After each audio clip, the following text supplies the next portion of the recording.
কলম্বিয়ায় শক্তিশালী ভূমিকম্পের পর নিহতের সংখ্যা বেড়ে দাঁড়িয়েছে অন্তত 224 জনে। সোমবারের ভূমিকম্পের পর দেশজুড়ে 70টির বেশি পরাঘাত বা আফটারশক রেকর্ড করা হয়েছে। ফলে ক্ষতিগ্রস্ত এলাকাগুলোতে নতুন করে কম্পন ও প্রাণহানির আশঙ্কা তৈরি হয়েছে। কলম্বিয়ার ভূতাত্ত্বিক জরিপ সংস্থার তথ্য অনুযায়ী মঙ্গলবার সকালে অনুভূত সবশেষ কম্পনটির মাত্রা ছিল 3.8। শক্তিশালী ভূমিকম্পের পর হতাহতদের উদ্ধারে অভিযান অব্যাহত আছে। সবচেয়ে ক্ষতিগ্রস্ত এলাকাগুলোতে ধ্বংসস্তূপের নিচে কেউ আটকে আছেন কিনা তা খুঁজে দেখছেন উদ্ধারকর্মীরা। উদ্ধার অভিযান চালাতে ক্রেন ও জ্বালানিবাহী ট্রাক ব্যবহার করা হচ্ছে। ভূমিকম্পে ক্ষতিগ্রস্ত শহরগুলোতে অনেক ভবন ও সড়ক ক্ষতিগ্রস্ত হয়েছে। অনেক এলাকায় পানি ও বিদ্যুৎ সংকট দেখা দিয়েছে। আফটার শকের আতঙ্কে এখনও খোলা আকাশের নিচে অবস্থান করছেন স্থানীয়রা। গতকাল 7.4 মাত্রার শক্তিশালী ভূমিকম্প কলম্বিয়ার পশ্চিমাঞ্চলে আঘাত এনেছে। ভূমিকম্পের আঘাত এতটাই ভয়াবহ যে পার্শ্ববর্তী দেশগুলো কেঁপে উঠেছে। শত শত মানুষ মারা গিয়েছে, ধ্বংসস্তূপের নিচে আটকে আছেন অনেকে। ভূমিকম্পের ভয়ে আতঙ্কে দিন কাটাচ্ছেন বাংলাদেশ সহ বিশ্বের বিভিন্ন দেশের মানুষ। চলতি বছরের 8 মাসের মধ্যেই বেশ বড় ভূমিকম্প এবং এর ভয়াবহতার সাক্ষী হয়েছে বিশ্ববাসী। ফিলিপাইন, ভেনেজুয়েলায় জোড়া ভূমিকম্প, জাপান, কলম্বিয়া সবগুলো দেশই কেঁপেছে 7 মাত্রার বেশি ভূমিকম্পে। কিন্তু প্রশ্ন, হঠাৎ করেই কেন ঘন ঘন ভূমিকম্প এবং সবগুলোই শক্তিশালী মাত্রার হচ্ছে কেন? পৃথিবীর ভূগর্ভে সংঘটিত শক্তিশালী প্রাকৃতিক কম্পনই হলো ভূমিকম্প। সাধারণত টেকটনিক প্লেটগুলোর মধ্যে সংঘর্ষ, সঞ্চালন বা সরে যাওয়ার ফলে এই কম্পনের ঘটনা ঘটে। যুক্তরাষ্ট্রের ভূতাত্ত্বিক জরিপ সংস্থা USGS এর তথ্য মতে আধুনিক প্রযুক্তির কারণে বেশি ভূমিকম্প রেকর্ড করা সম্ভব হচ্ছে। আর যোগাযোগ ব্যবস্থার উন্নতির ফলে মানুষ দ্রুত ভূমিকম্প সম্পর্কে জানতে পারছে। USGS আরও বলছে, বর্তমানে তারা প্রতি বছর বিশ্বজুড়ে প্রায় 20,000 ভূমিকম্পের অবস্থান শনাক্ত করে, অর্থাৎ দিনে প্রায় 55টি। এছাড়া দীর্ঘমেয়াদী রেকর্ড অনুযায়ী প্রতি বছর গড়ে প্রায় 16টি বড় ধরনের অর্থাৎ 7 বা তার বেশি মাত্রার ভূমিকম্প হয়। কোনো বছরে কম, কোনো বছরে বেশি।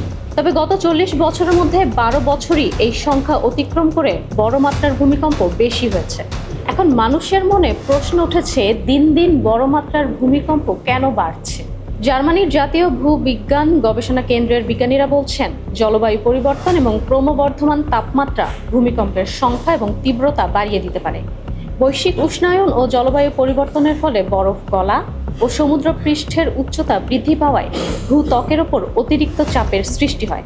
এটি টেকটনিক প্লেট ও সক্রিয় ফল্টগুলোতে অতিরিক্ত চাপ ফেলে ও কিছু অঞ্চলে ভূমিকম্পের ঝুঁকি ও ফ্রিকোয়েন্সি বাড়িয়ে দেয়।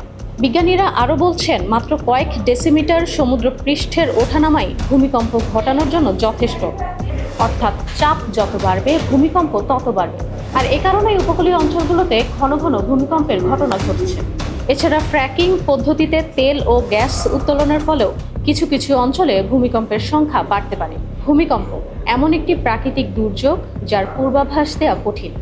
পৃথিবীর ইতিহাসে এমন কিছু ভূমিকম্প হয়েছে যেগুলোর তীব্র মাত্রা পুরো অঞ্চলকে ধ্বংসস্তূপে পরিণত করেছিল, বদলে দিয়েছিল মানচিত্র। ভূমিকম্পের ঝুঁকি এড়াতে সর্বদা জনসচেতনতা ও নিরাপত্তার দিকে নজর দেওয়া উচিত। এছাড়া ভূমিকম্পের সময় আতঙ্কিত না হয়ে দ্রুত নিরাপদ স্থানে যাওয়ার চেষ্টা করা উচিত। ইশরাত সুমা, দীপ্তবার্তা। সমুদ্রপথে বাণিজ্যিক জাহাজের ওপর হামলা অব্যাহত রয়েছে। লোহিত সাগরের বাব আল মানদেব প্রণালীতে একটি জাহাজে হামলা চালিয়েছে হুথি বিদ্রোহীরা। এতে 4 নাবিক নিহত হয়েছেন। ইয়েমেনের পরিবহন মন্ত্রণালয় জানিয়েছে, মিশরীয় মালিকানাধীন পণ্যবাহী একটি জাহাজে হুতির হামলায় নিহতদের মধ্যে 3 জন পাকিস্তানি ও 1 জন ইন্দোনেশীয়। ইরান যুদ্ধ শুরুর পর জাহাজে হুতিদের হামলায় এটিই প্রথম প্রাণহানির ঘটনা। জাহাজটি সৌদি আরবের জন্য সামরিক সরঞ্জাম বহন করার অভিযোগে হামলা চালানোর কথা জানিয়েছে হুতি গোষ্ঠী।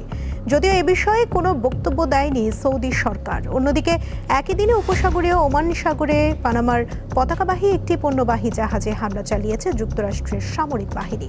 এমন পরিস্থিতিতে বিশ্ববাজারে তেলের দাম 2% বেশি বেড়ে ব্যারেল প্রতি প্রায় $90 কাছাকাছি পৌঁছেছে। এসএসসিতে শতভাগ পাশের রেকর্ড গড়েছে দুবাই ও উত্তর আমিরাতে বাংলাদেশি একমাত্র শিক্ষা প্রতিষ্ঠান Bangladesh English private school and college Ras Al Khaimah. 2026 সালে প্রতিষ্ঠানটি থেকে এসএসসি পরীক্ষায় অংশ নেয় 44 জন। এর মধ্যে একটি গোল্ডেন A+ সহ মোট 8 জন A+ পেয়েছেন। এ গ্রেড পেয়েছেন 28 জন শিক্ষার্থী। ভালো ফল করা প্রত্যেক শিক্ষার্থীদের অভিনন্দন জানান academic councillor Mohammad Azizur Rahman, managing কমিটির সভাপতি আব্দুল ফজল, কমিটির সদস্য আতিকুর রহমান সহ গভর্নিং বডির সদস্যরা। ইরানের হামলার আশঙ্কায় গোপনে উড়োজাহাজ বদল করার বিষয়টি স্বীকার করেছেন যুক্তরাষ্ট্রের প্রেসিডেন্ট ডোনাল্ড ট্রাম্প। মঙ্গলবার সাংবাদিকদের সামনে ট্রাম্প নিজেই এই স্বীকারোক্তি দেন। তিনি জানান, তুরস্কে নেটো সম্মেলন শেষে ইরানের সম্ভাব্য হামলার আশঙ্কায় সাংবাদিক ও হোয়াইট হাউসের কয়েকজন কর্মীকে এয়ারফোর্স ওয়ানে রাখা হয়। পরে নিরাপত্তা বাহিনী ও সামরিক কর্মকর্তাদের পরামর্শে খাবার সরবরাহকারী একটি ট্রাকের মাধ্যমে তাকে অন্য একটি সামরিক বিমানে সরিয়ে নেওয়া হয়। তবে ট্রাম্প দাবি করেন, তিনি যে সামরিক বিমানে উঠেছিলেন সেটি আরও বেশি ঝুঁকির মধ্যে ছিল। যুদ্ধ অবসান কিংবা চুক্তির বিষয়ে যুক্তরাষ্ট্রের প্রেসিডেন্ট ডোনাল্ড ট্রাম্পকে বেশ বিভ্রান্তিতে ফেলেছেন ইরানের নেতারা। তাদের কৌশল বুঝতে অনেকটা হিমশিম খাচ্ছেন মার্কিন প্রেসিডেন্ট। ইতিহাস ঘাটলে দেখা যায় শুধু ট্রাম্প নন, আরও অনেক মার্কিন প্রেসিডেন্টকে গোলক ধাঁধায় ফেলেন পারস্যের দেশটি। We were getting ready to do a very major attack tomorrow.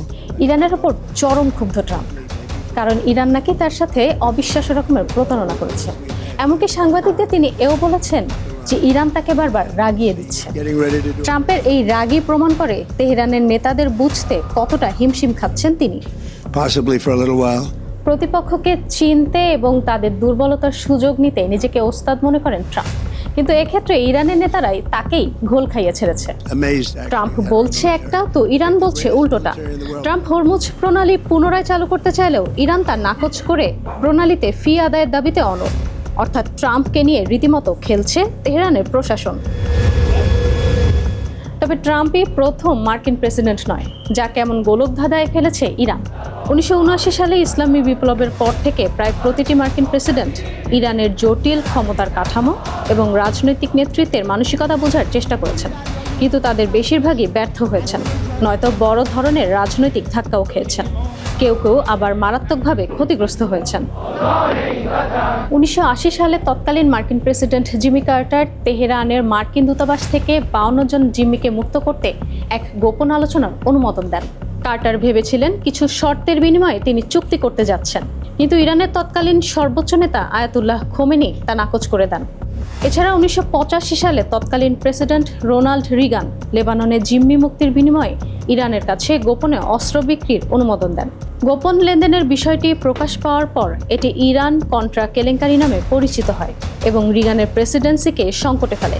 এমনকি 1997 সালে তেহরানের সংস্কারপন্থী মোহাম্মদ খাতামি প্রেসিডেন্ট নির্বাচিত হওয়ার পর বিল ক্লিন্টন ও পররাষ্ট্রমন্ত্রী মেডেলিন অলব্রাইট দুই দেশের সম্পর্ক জোড়া দেওয়ার চেষ্টা করলেও ইরানের কট্টরপন্থীদের বিরোধিতায় তা ব্যর্থ হয়। একমাত্র ব্যতিক্রম সাবেক প্রেসিডেন্ট বারাক ওবামা। শুধুমাত্র তিনি 2015 সালে ইরানের অর্থনৈতিক নিষেধাজ্ঞা শিথিলের বিনিময়ে দেশটির পারমাণবিক কর্মসূচি সীমিত করার চুক্তি করেন, কিন্তু 2018 সালে ট্রাম্প সেই চুক্তি বাতিল করে আরও কঠোর নিষেধাজ্ঞা আরোপ করেন। জবাবে তেহরানও তাদের পারমাণবিক কর্মসূচি আরও জোরদার করে। বিশ্লেষকরা বলছেন, ট্রাম্প ক্ষমতায় আসার পর থেকেই ইরান প্রতিনিয়ত ওয়াশিংটনকে কূটনীতিতে টেক্কা দিয়ে যাচ্ছে এবং যুদ্ধ শেষ করার জন্য ট্রাম্পের যে অধৈর্য মনোভাব তাকে হাতিয়ার বানাচ্ছে দেশটি। ইশরাত সুমা, দীপ্ত বার্তা কক্ষ।